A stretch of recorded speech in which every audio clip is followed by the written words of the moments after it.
All glories to the Son of the Lord. Prapremanandi Hari Hari Bo.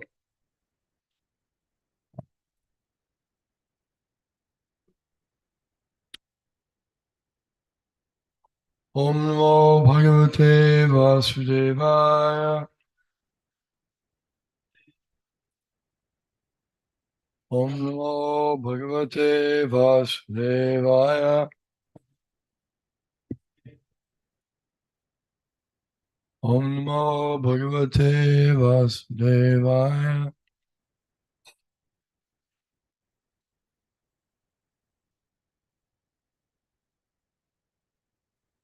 Srimad Bhagavatam, second canto, chapter 9, answers by citing the Lord's version, text 14. Shri Yatra Rupini Urugaya Palayo Roti Anam Bahuda Vibhuti Bihi Vinkam Pita Ya Kusumakara Anugai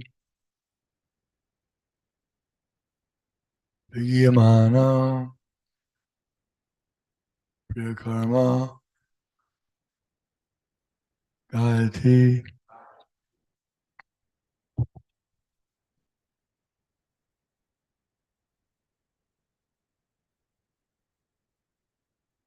Yatra Rupini Urugaya Palayo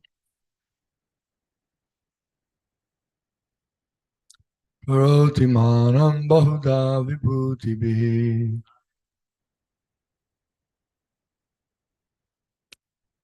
Vinkam Shitaya Kusumakara Nugaya Vigyamana Priyakarma Gayati Shriyata Rupin Yurugaya Parayo Karoti Manam Bahuda Vibhuti Bihi Vinkam Shitaya Kusumakara Nugaya Vigyamana Priyakarma Gayati Yatrupin Yurugaya Parayo Karoti Manam Bahuda Vibhuti Bihi Vinkam Shitaya Kusumakara Nugaya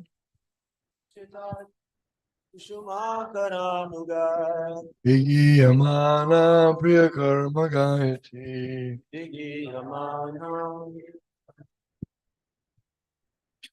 Suryatrupin Arugaya Padayo Karoti Manapada Vibhutabihi Prakam Sritaya Kusamakaranugar Vigiyamana Priya Karma Gayati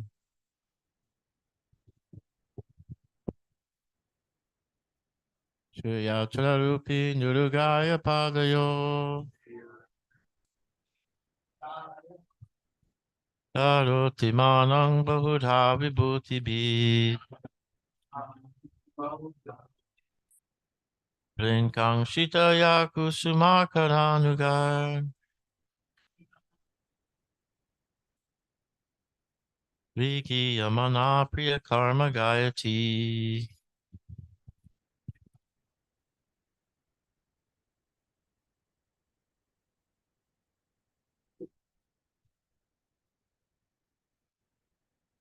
Shri Yatra Rupin Urugaya Padayo Karoti Manam Bahuda Vibhuti Venkam Shitaya Kusumakaranugar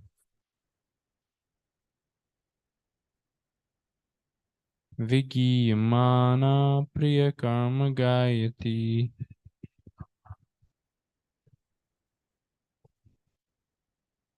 Shri Yatra Rupin Urugaya Padayo Karoti Manam Bahudha Vibhutibhi Prankam Shritaya Kusumakaranugair Vigiyamana Priyakarma Gayati. Shri Yatra Rupin Urugaya Padayo Karoti Manam Bahuda Vibhuti Prenkam Shritaya Kusumakaranugar Vigiyamana Priyakarma Gayati. Yamana Priya Karma Gayati Shri Yatarupin Yurugaya Padayo Karoti Manang Bahudha Vibhutibhi Prenkham Shritaya Kusumakara Nugar Vigiyamana Priya Karma Gayati.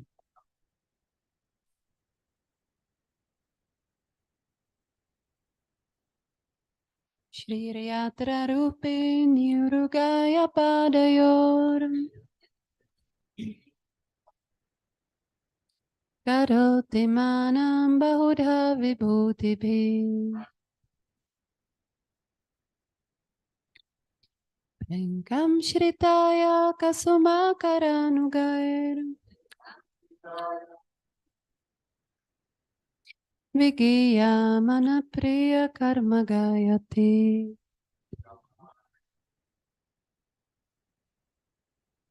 Shri Yatra Rupya Urugaya Padayor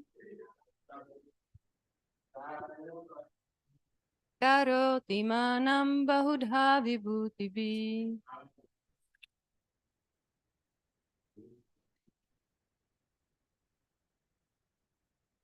Prankam Shritaya Kusumakaranugair Vigiyamana Priyakarma Gayati. Shri Acharupin Urugadapadio Karoti Manam Varhudava Bhutsabihi Prekam Shri Saya Kushumakaranu Vigiyamana Priyakarma Gayati.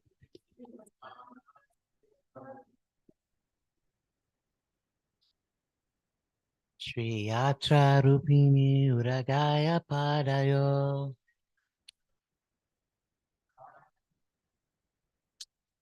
Karoti Manam Bahudha Vibhuti Prankam Shritaya Kusimakaranugar Vigiyamana Priya Karma Gayati.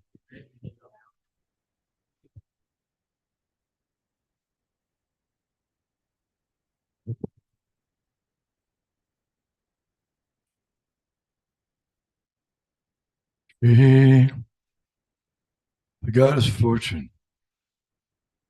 Yatra in the Vaikuntha planets, Rupini in her transcendental form, Udugaya, the Lord who is sung by the great devotees.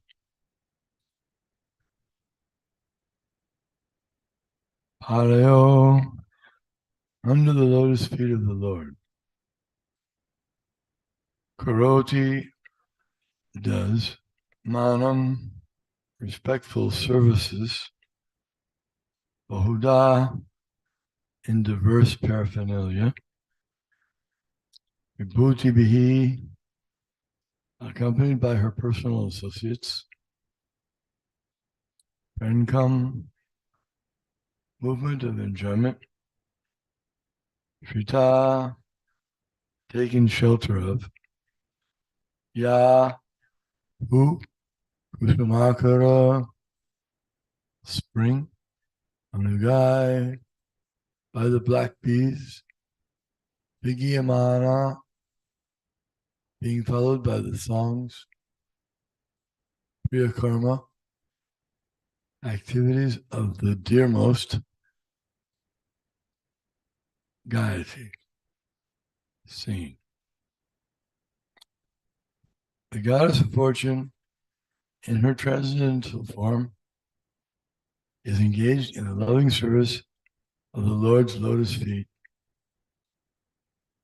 and being moved by the black bees, followers of spring, she is not only engaged in variegated pleasure, service to the Lord, along with her constant companions, but is also engaged in singing the glories of the Lord's activities.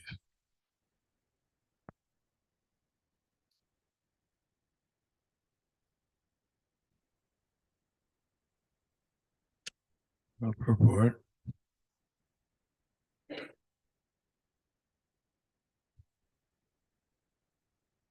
Read the next verse.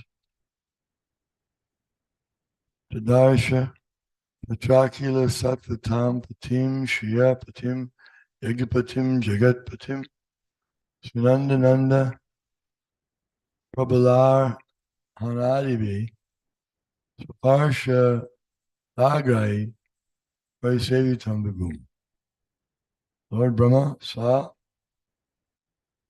in the Vaikuntha planets the personality of Godhead, who is the Lord of the entire devotee community,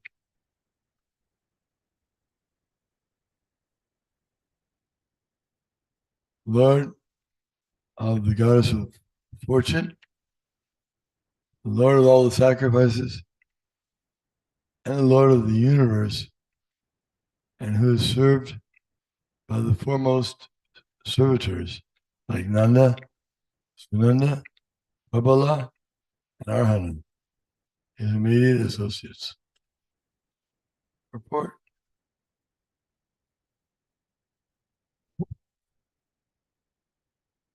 When we speak of a king, it is naturally understood that the king is accompanied by his confidential associates, like his secretary, private secretary, aide-de-camp, ministers, and advisors. So also when we see the Lord, we see him with his different energies, associates, confidential servitors, etc. So the Supreme Lord, who is the leader of all living entities, the Lord of all devotee sects, the Lord of all opulences, the Lord of sacrifices, and the enjoyer of everything in his entire creation, is not only the Supreme Person, but also is always surrounded by his immediate associates, all engaged in their loving transcendental service to him. Another feature of Lord is that he has his associates. And so when he comes to a place, he doesn't just come alone. He comes with all of his, or some of his associates. And having the association of those associates, all the devotees get more pleasure. We have some experience of that in the presence of His Divine Grace A.C. Bhaktivedanta Swami Prabhupada. For example, when he would come to a place, he would bring his associates. He had his servant, he had the secretary, he had his Sanskrit scholar he would bring with him. And that Sanskrit scholar, during the day, he would engage in helping with the Sanskrit in the books, preparing the book, the word meanings, he would transcribe from Prabhupada's lectures. And these were persons, they were different people, but they added so much to the pleasure of Prabhupada's coming. Because these personalities, they became, a few days before maybe, or a few years before, they weren't really anything very significant. But now, they had become extraordinarily significant because of their association with an extraordinary person. Because of Srila Prabhupada, they had become now something that could have so much effect on others. And that's why the Hare Krishna movement became like an explosion. Because it wasn't just that there was this one pure devotee, but then this one pure devotee started making other things happen just by his presence. Other people started becoming explosive. They started exploding transcendental knowledge. They started exploding transcendental sound vibrations, singing and dancing and being merciful. They started becoming merciful. They became blissful. You never met such blissful people before. And just, so wherever he would go, Prabhupada, whoever he came in touch with, they started acting like this. This happened with Lord Chaitanya, described by the biographers in Chaitanya Charitamrita. Wherever Lord Chaitanya would go, he would chant Hare Krishna mantra, and everyone else would chant. They would start chanting. He would encourage them, chant, chant. They would chant. And sometimes he'd embrace them. And they would go back, they keep chanting, they go back to their homes, and they'd make everyone they came in contact with, they'd chant and embrace them, and they embraced others, they became blissful. So much so even, that story of when Lord Chaitanya jumped into the water, the ocean, in ecstasy, and he was caught by a fisherman in his net. And the fisherman wasn't a very exalted personality, just fisherman. But he started chanting and having ecstatic symptoms. And when the devotees were looking for Lord Chaitanya, they saw him. They said, "Well, why are you doing this? Why are you chanting? Why?" And I think I touched a ghost. I think I got haunted by a ghost. Because, I'm here at the nighttime, and I think I caught a ghost in my net, and I touched it. Got haunted. Now I'm chanting Hare Krishna, Hare Krishna. He didn't know what would happen. So the devotees said, it must have been Lord Chaitanya. He said, show us that ghost. And it turned out to be Lord Chaitanya. So this ghost, Lord Chaitanya, Holy Ghost, Krishna, is so transcendentally effective that anyone who comes in touch with it can get this transcendental ecstasy. Singing the songs. You're the goddess of fortune. So goddess of fortune means that the Lord has his consort. He's not alone. He has his consort. And she's always with him. He doesn't go anywhere without her. If he tries to go without her, he's in trouble. Like Lord Jagannath. Lord Jagannath is Krishna. Lord Jagannath wanted to go to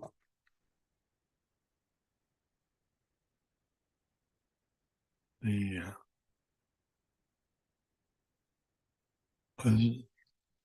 Gundicha. He wanted to go to Gundicha. This is a reenactment of Lord Krishna's wanting to go back to Vrindavan to associate with the Brijbasis, headed by Srimati Radharani and others. It's a long story, but when there was an eclipse, all the residents of Vrindavan went to Kurukshetra, and the residents of Dwarka also went there. And they're all devotees of Krishna. But the devotees from Dwarka, including his wives, 16,108,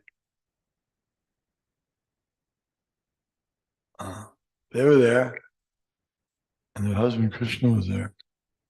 And the gopis,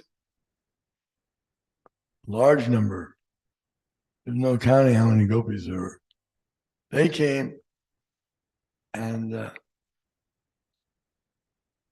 so they were riding on the chariot, Krishna, his brother Balaram, and Subhadra, his sister, because they were from Dwarka.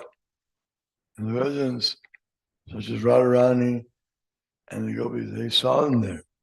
So Radharani was in bliss, having the association of Krishna, seeing Krishna. But she wanted to bring him back to Vrindavan. And that was her, because she's from Vrindavan and she's a village girl living in she's not accustomed to living in the city. Dwarka is a big city with palaces and elephants and horses and chariots and soldiers and guards. We're used to this. She wasn't accustomed to that. This is transcendental. That's the mood of Jagannath Rath Yatra. So Krishna goes with his consort. And if he tries to go anywhere without her, she becomes upset. So the pastimes in Jagannath Puri, they have one pastime where Krishna is trying to go, but the goddess of fortune she becomes upset because the Lord is leaving her. He doesn't like her to leave without him. This is going on in the spiritual world also. And we, living entities, have qualities like the Lord. We also like to have such associates. Male and the female, they like to associate together. And they enjoy. That's why a man marries, so he increases enjoyment. He may be happy, single, but he thinks if I get married and I have the association of this beautiful female, then I'll be more happy. And then they have a home, children, so many things, friends, associates, and they expand. Shri means Shri. Shri means goddess of fortune, but Shri means woman. It means to extend the sense gratification. So the ultimate sense gratifier is Krishna. Actually, he's the only real enjoyer, is Krishna. And everything is meant to be enjoyed by him.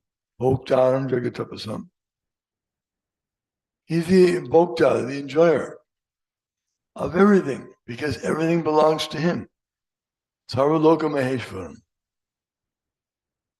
He's the Lord of everything. And everything and everyone is for his enjoyment. Now, some people may take offense. They think this, why? Why does the Lord have to be the only enjoyer? Why is it that everything should be owned by him? That seems like a monopoly. It's not fair. But it's true. You can't avoid it. He is the owner. Everything belongs to him. And all the children are his. And all the opulences are his. All the gold, all the jewels, all the women, they're meant to be enjoyed by him. So how can one person enjoy so many women? How can he enjoy so much gold and opulence? You haven't met Krishna, because Krishna can do it. He can expand himself. If there are, for example, 16,108 queens, what to do? An ordinary man, how would he keep so many wives happy? It's difficult to keep one happy, they say. But how could he keep 16,000? They wouldn't even see him for us, even if he was very dutiful and he planned it out, he had a schedule. Okay, I'll be coming to see you one per night, spend one night with you so 16,108 nights. How many years is that?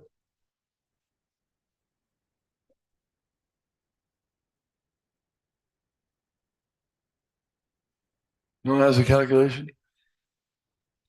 16,108 by 360 or 365.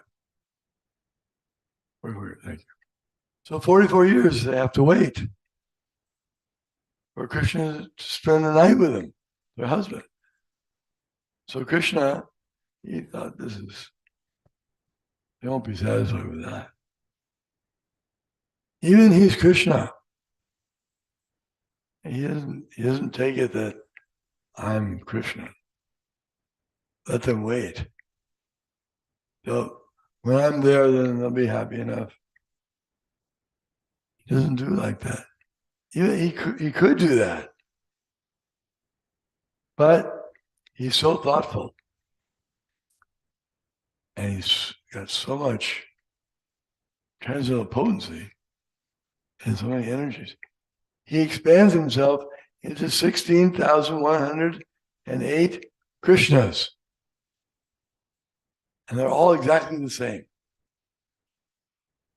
But they all act differently. They act in accord with their particular wife. And they just satisfy that wife. That queen thinks, my Krishna, he's always with me, never leaves me. There's a wonderful section that describes this in the Garga Samhita. Maybe some of you have heard of this book.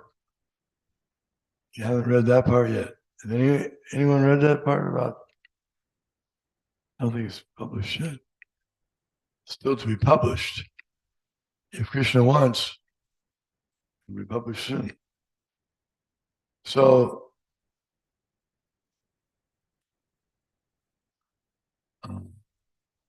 this happens where Krishna brings the queens were there,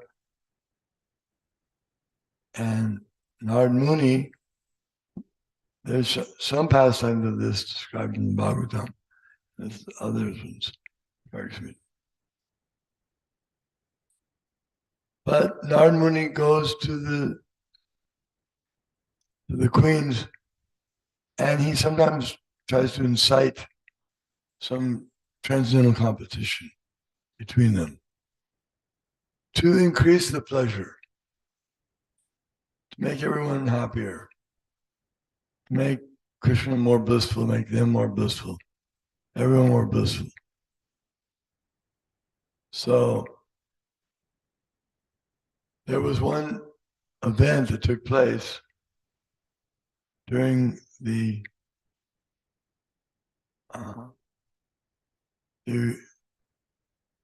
yajna, or the sacrifice performed by King Ugrasena to become the emperor. Because it's a long story, but during the time when the Pandavas were in exile, at 14 years, Krishna had the idea that King Ugrasena should become the emperor. He didn't want Duryodhana to become the emperor. So Ugrasena was doing that. And during that big festival, that wonderful sacrifice, all these things happened in Dwarka. And so Narad Muni was there, and the queens were there. And they had, Rukmini received a parijata flower.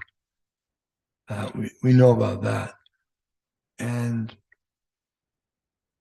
But she also got to go with Krishna as his wife to take their bath, take a ceremonial bath in the holy place. And so Krishna, who was being worshipped, he went with Rukmini, the first queen. She's the first queen. So Narad Muni went immediately to Satyabhama. Hjdgm is also one of Krishna's foremost queens. Very beautiful and very proud, transcendently proud. Her pride is that she's the wife of Krishna. So Narad Muni told her, "You're sitting there peacefully, but you don't know what's happening right now." And he said, "What?" She said, "What?" Narad Muni said, "You don't know? Rukmini is now alone with Krishna in the ceremonial bath, and you're here alone. What do you think about that?" And she became, sure, she didn't believe it. She said, "I don't believe that." And no, it's true. And so finally she began to think that maybe it was true. But she went to check, and Narada Muni also went to check, and Krishna was there at her palace. He was playing with the children or something. And Hjdgm said, "See, Narad, there's my beloved." And that was surprising because he wasn't there before. So Narada Muni, who can travel at the speed of mind, so instantly went to another queen's palace. And he told her some story that Krishna was doing something. And anyway, it turned out that Krishna was there at every palace. And even though Narad could travel so fast, the speed of mind means he could go there in less than an instant. But he was going, and Krishna, no matter how fast Narad went, and where he went, Krishna was already there. He had just finished his meal or whatever. So that's Krishna. He can do that. And it increases the pleasure. The queens are completely satisfied. They never complain that my husband never does anything with me. They're all so happy that Krishna loves me so much. He never leaves me. Even though I have so many co-wives, unfortunately, he doesn't leave. I mean, unfortunately for them, he's always with me. So that's Krishna. He can expand. And in Vrindavan, he expands with the gopis, because there's so many gopis. They also wanted to dance with him. They're also lovers of Krishna. So Krishna expands unlimitedly to dance with each gopi. You've seen the rasa dance. Why is that rasa dance so wonderful?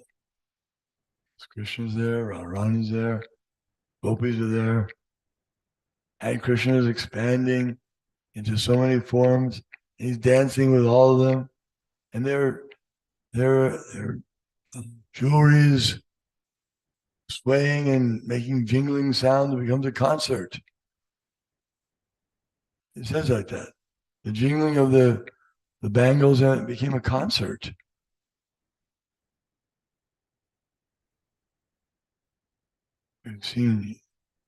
We don't generally see concerts too much these days, but they have them. And they're beautiful sounds and crescendos and all different. So that's there. When you come to that spiritual platform, then you can enter into such concerts.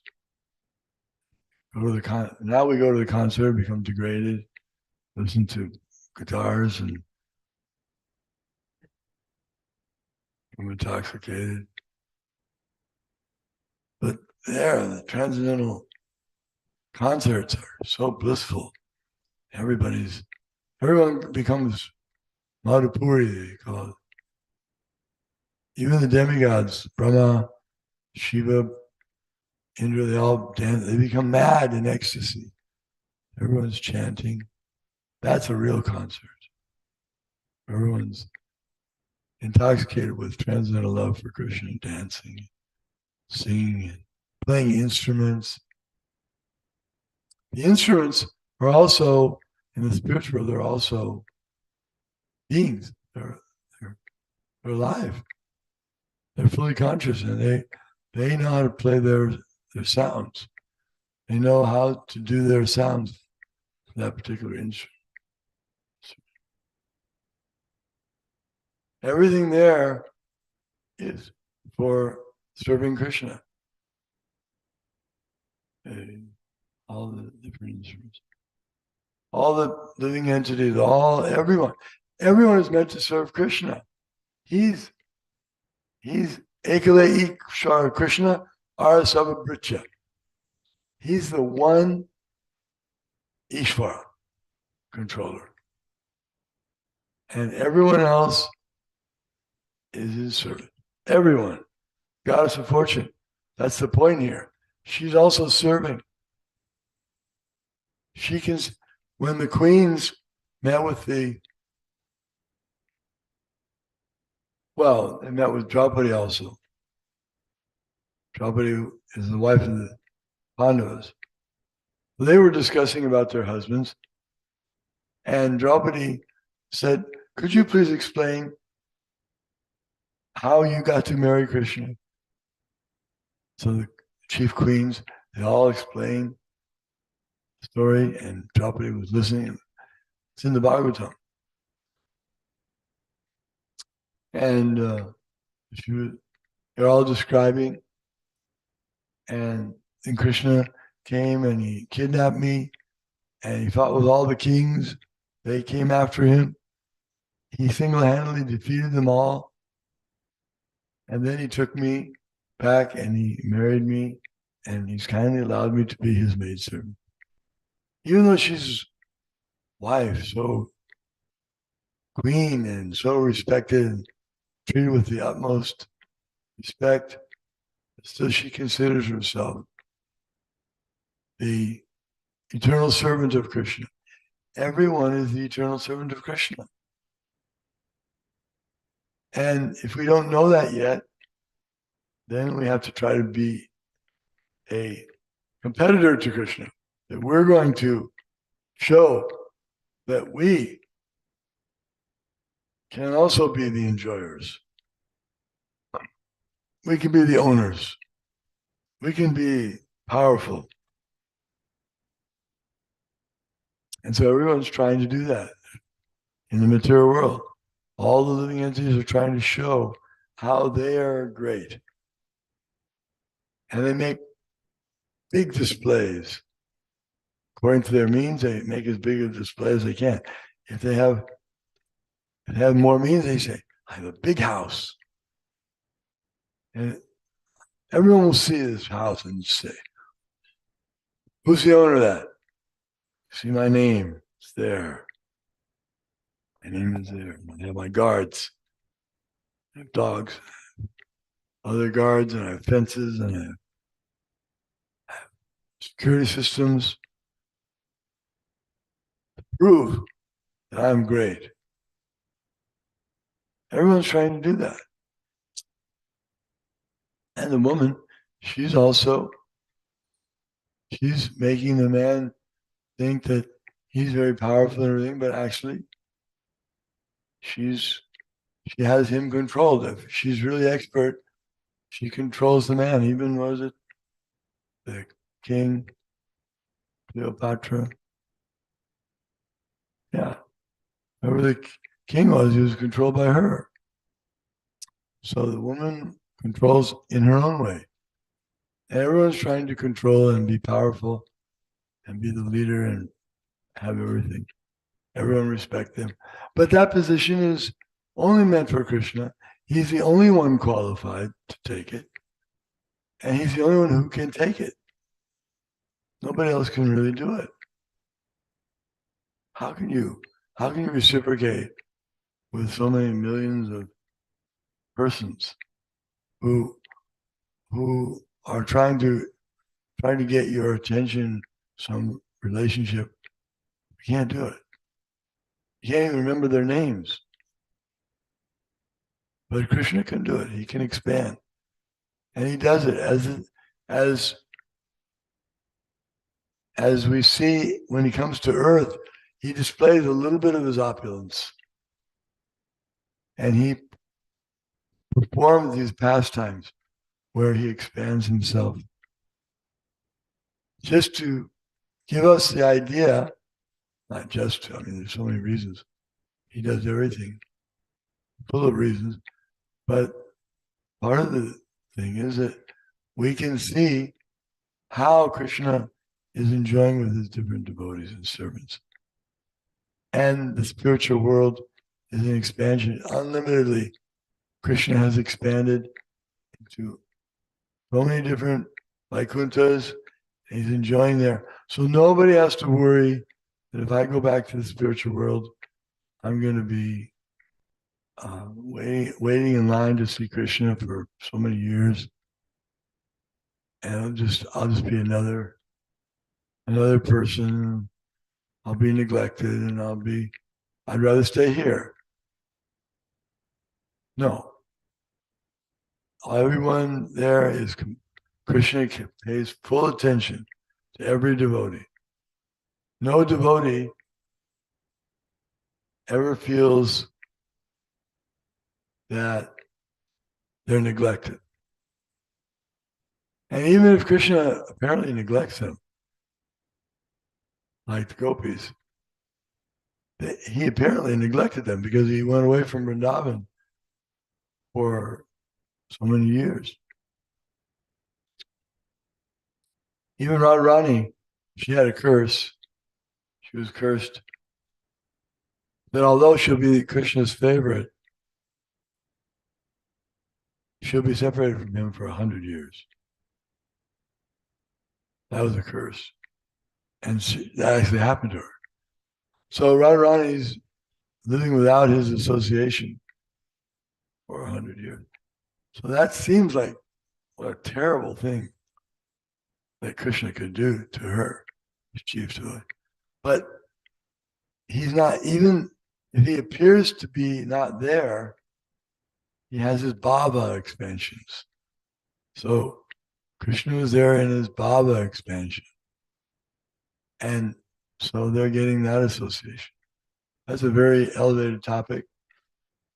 It's described by the Goswamis. These different ecstatic emotions and Krishna's separation and but even in separation, the ecstasy of the devotees and Krishna increases. So just there's no comparison. No one can compare. No one can take the position of being God. No one can. Even during the time of Krishna, there was one man, king, great powerful king from Pondra. His name was Pondraka from Pondra. That was the land he lived in. And he wanted to become Vishnu. So but he didn't have 4 hands, so he only had 2. But he actually he got some expert sculptor or somehow they attached 2 more. And he tried to look just like Krishna. So of course there was a fight, because then he challenged Krishna. He said, and if you don't immediately leave this place and you come, or if you don't surrender to me, then I will kill you. I challenge you to fight. He actually thought he'd become a Vishnu. He said, I am the Supreme Personality of Godhead, Pondraka, and I have come to annihilate all the miscreants and to protect all the devotees of mine. So you're a miscreant because you're not surrendering to me. I challenge you to fight. So Krishna came. And he had a little laugh because he was imitating his own appearance. Anyway, he said, okay, you told me to come. And you said I had to show my 4 weapons. So I brought them. First one will be the wheel. Be careful, it's very, very sharp. And he let go of the Sudarshan Chakra and cut off Pondraka's head. That was the end of the fight.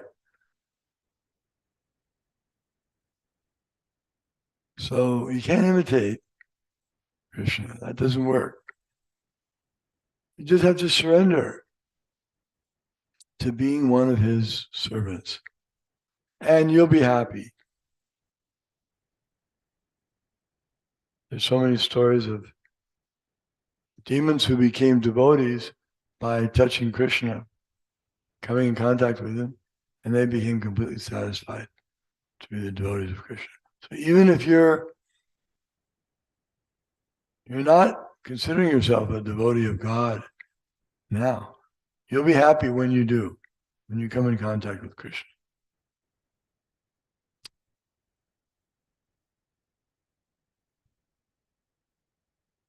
So, and there, thank you very much. Srimad Bhagavatam ki jai. Srila Prabhupada ki jai.